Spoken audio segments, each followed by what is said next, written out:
You know that feeling when you're dreaming of an escape, say, perfect beaches, those amazing white buildings tumbling down a hill, maybe a taste of that legendary nightlife. Mm, But then the thought of actually planning it, spending hours, maybe days, wading through reviews, it just feels overwhelming. right. Like, kills the vibe before you start. Absolutely. It can be daunting. Okay, so let's unpack this, because for this deep dive, we've kind of done that legwork. We've really dug into traveler reviews, expert takes, all that stuff. Yeah, trying to filter out the noise. Exactly. To pull out the absolute must-knows about Mykonos, shortcut, basically, to understanding what makes this island so popular. And what's really interesting, I think, is how certain things just keep coming up. It's not just one element. No. No, it's this fascinating mix. You've got the visuals, the architecture, the beautiful scenery that's immediate. Right, the stuff you see in pictures. Exactly. But then underneath, you have layers of history, and then, of course, that whole modern energy, the nightlife scene. So our mission today, really,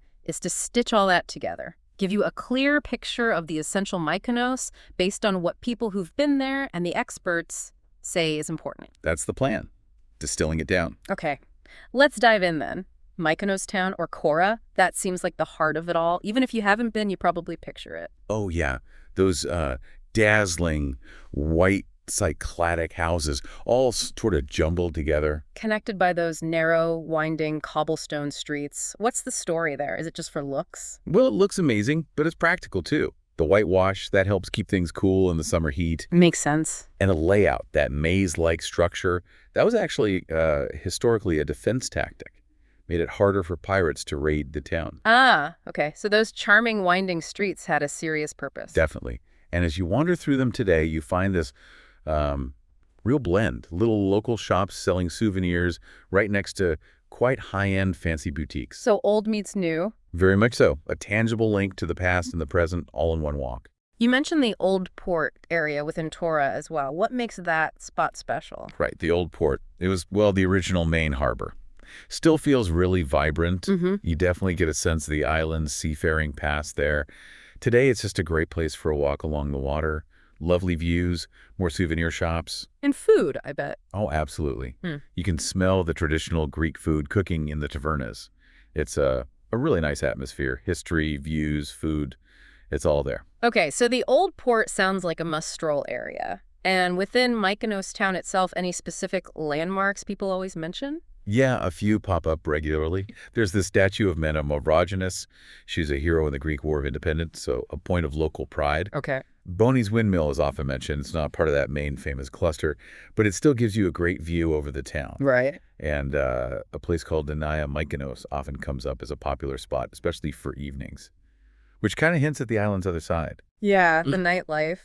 Which brings us perfectly to the windmills, those iconic Mykonos windmills. Probably the most famous image of the island, wouldn't you say? Absolutely. They're instantly recognizable. The postcard shot? What's their story more than just pretty landmarks? Oh, definitely. Their story is really tied to the island's economy back in the day. There are 16 left now, I think. 16, wow. Yeah, and that main cluster, the really famous line of 7, sits just above Kora. They were mostly built by the Venetians way back in the 16th century. Venetians, okay. Yeah. And they're like the white stone, thatched roof, those red blades. It's classic cycladic design, but functional. They were built to mill wheat. That was a huge part of the island's economy, sustenance, trade. Right, so they were actual working mills, the engine of the island in a way. Exactly, not just decorative. And their location, up on that hill. That wasn't random either, I guess. Not at all. You need wind to mill wheat. So they put them up there to catch the strong Asian winds. Perfect spot. And Today, that same spot gives you those incredible panoramic views. You see the coastline, the town laid out below. It's just stunning. Especially sunset, I hear. Oh, yeah. Legendary sunset spot. You can really see the history and the geography laid out right in front of you. It's pretty special. Okay, from the windy heights down to the beaches. Paradise Beach. That name comes up a lot for the classic Mykonos beach day. What's the draw? Paradise Beach really is that quintessential Greek island beach, Yeah. Long stretch of golden sand, that incredible turquoise water. Just looks idyllic. It is. It's an easy escape. You can just, chill out, swim, grab a cocktail from one of the beach bars. very relaxed. So perfect for just soaking up the sun. But Paradise Beach also seems to have a bit more energy sometimes. It does. That's where Super Paradise Water Sports comes in. If you want more action. Right. They've got parasailing, which must give amazing views, kayaking, jet skiing, all that sort of stuff. Okay, so options for the adrenaline seekers. And then there's the Paradise Beach Club itself. Ah, yes, the club. Sounds like Party Central on the sand. Pretty much. It's a really well-known spot, very lively. You've got live DJs, food, drinks, a real party atmosphere right on the beach. So that definitely contributes to Mykonos' reputation. Oh, for sure. It's a big part of that image. Okay, shifting gears a bit.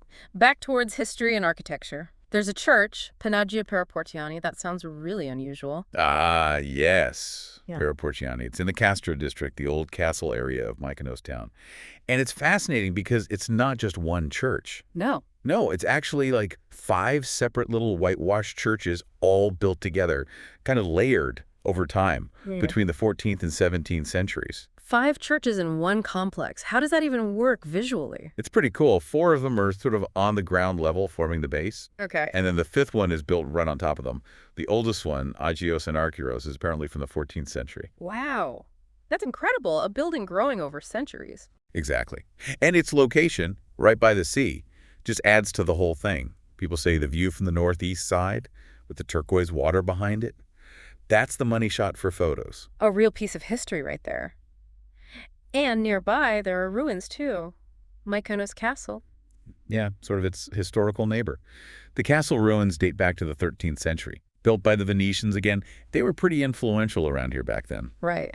For defense, I assume. Definitely. Strategic spot on a little hill, gave them great views for spotting trouble coming from the sea. So what's left of it now? Is it much to see? Well, a lot of it didn't survive past the 17th century, apparently, so it's mainly ruins. But visiting gives you a real feel for that Venetian period. And the views are still good, presumably? Oh, yeah. That's maybe the main draw now. You still get those amazing uninterrupted views over the sea. You can see the windmills from there, too. Connects you right back to that strategic past. It really sounds like Mykonos packs in these visual layers, history, scenery, all intertwined. Speaking of scenery, if someone wants the absolute best view, where should they go?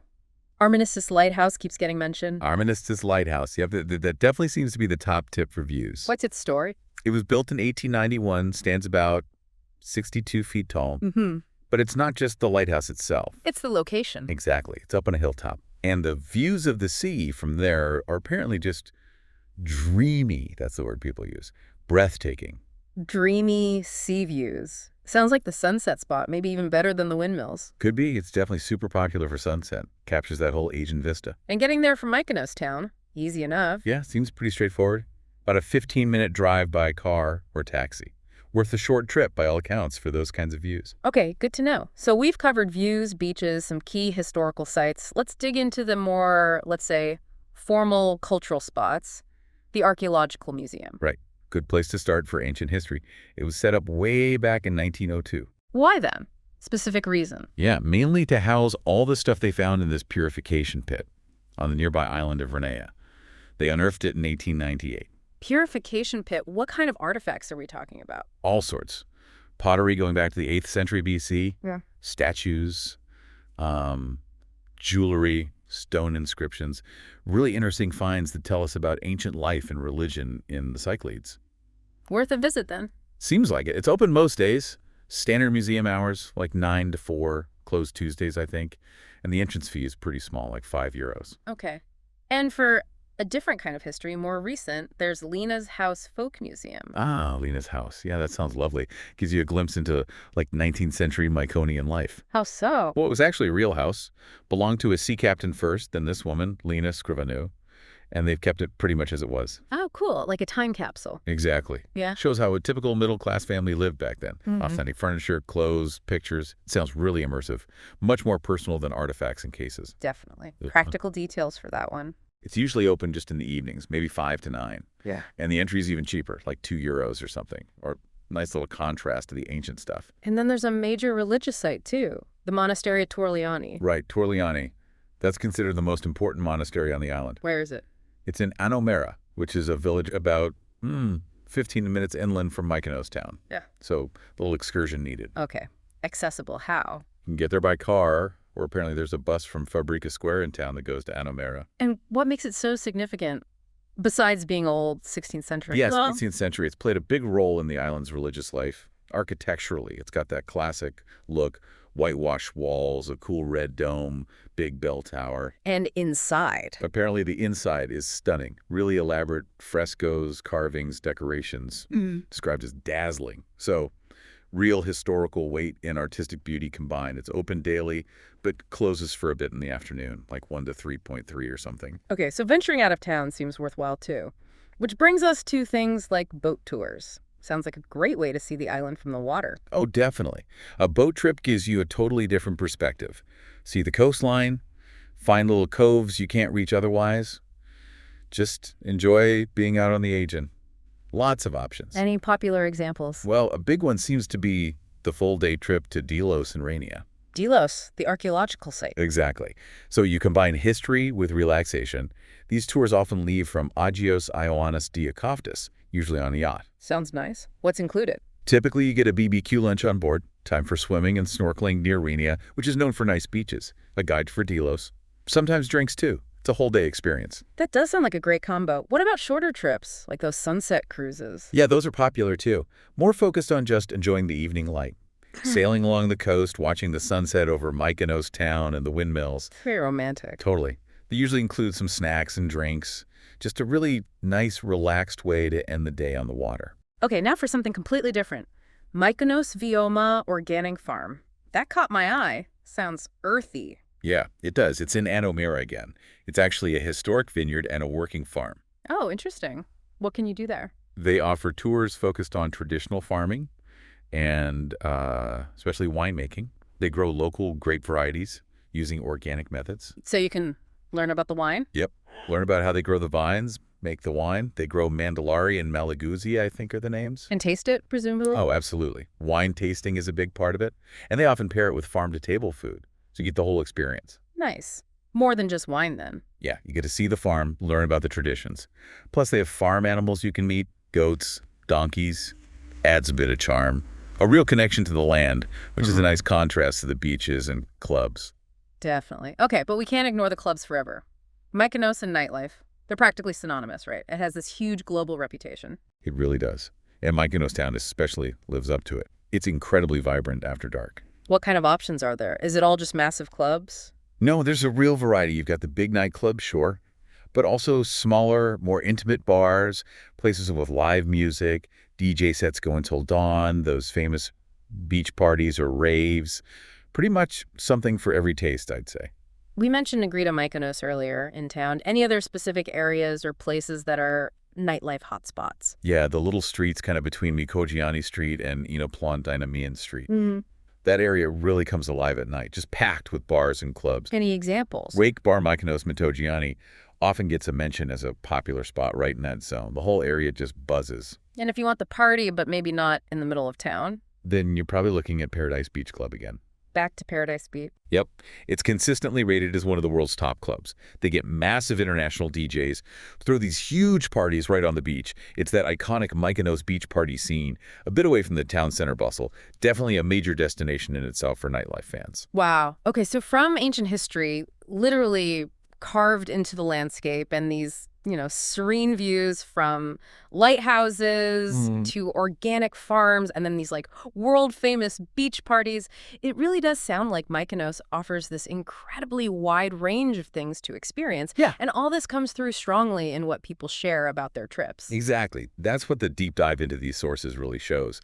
It caters to so many different interests. Whether you're drawn by history, the stunning natural beauty, the cultural side, or, that high-energy party scene. There's something there. There really is. It presents this really compelling mix. Hopefully this discussion gives everyone a solid feel for the key things, the stuff that makes Mykonos. Oh, Mykonos, why it stayed so popular. So thinking about all this, the layers of history, the sheer beauty of the place, the culture, the undeniable energy, what part of it sparks the most curiosity for you listening in? What is it about a destination like this blend of things, that really grabs your imagination and sticks with you long after you've just heard about it? Makes you wonder what you discover for yourself, doesn't it?